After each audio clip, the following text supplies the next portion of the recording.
Le vélo reprend ses droits en Belgique avec la semi-classique Bruges-La Panne. Bonjour à toutes, bonjour à tous, on va revivre les meilleurs moments de cette course. Départ de l'une des plus célèbres places du plat pays, la même qui accueille le départ du Tour des Flandres, direction la station balnéaire de La Panne. 55 premiers kilomètres en quasi-ligne droite, puis 3 tours d'un circuit long de 45 km sans aucune difficulté. Aucun pavé, aucune côte, quelques endroits exposés au vent, mais Éole laisse le peloton tranquille en cet après-midi ensoleillé.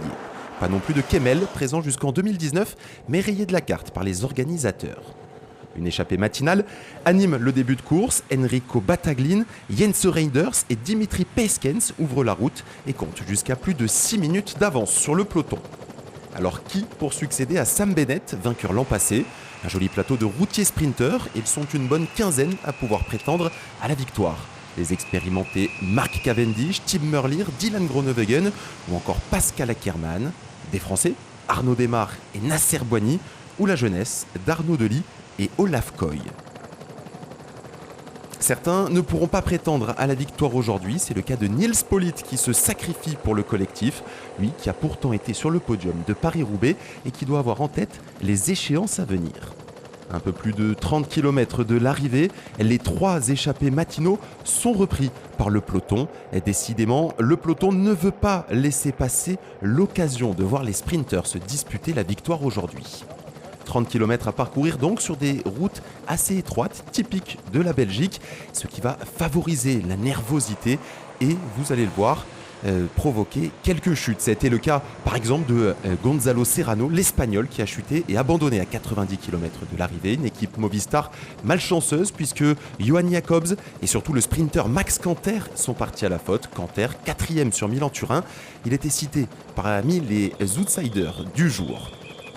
À 12 km de l'arrivée, eh bien vous le voyez, tout est bon pour essayer de se frayer un chemin. C'est très important de rester dans les premières positions du peloton si l'on veut se disputer la victoire. L'emballage final, ça sera un sprint comme prévu. 2 km 500 de l'arrivée, les trains se mettent en place. Alpecin Phoenix fait le travail pour Tim Merlier.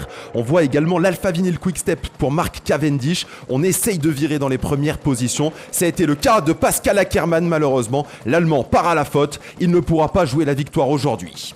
Une chute qui semble être quand même relativement sans conséquence pour Pascal Ackermann, c'est le principal. Devant, on va se jouer la victoire avec les Belges qui emmènent le sprint final avec Bert van Klerberge pour favoriser les dessins de Mark Cavendish, mais le Britannique ne pourra pas sprinter aujourd'hui. Au contraire de Olaf Koy qui lance de très loin, le Néerlandais qui produit son effort au centre. Il est dépassé sur la droite par Dylan Groenewegen. On voit Nasser Boigny qui est en train de revenir. Tim Merlier exactement sur la gauche qui revient bien.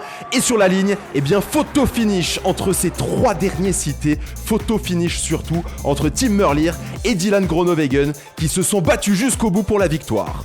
On va revoir ce sprint avec Olaf Koy qui part de très loin, le Néerlandais qui prend peut-être un peu trop de vent, dépassé par Dylan Groenewegen et surtout dépassé par Tim Merlier sur la droite de votre écran qui vient jeter son vélo pour signer une 3e victoire cette saison. Il devance d'un rien le Néerlandais Dylan Groenewegen. La belle 3e place pour Nasser Boigny, les accessites pour Walscheid, la 6e place pour Arnaud Démare et également parmi les sprinteurs du top 10, la belle place de Arnaud Delis, le tout jeune sprinter de la Lotto Soudal.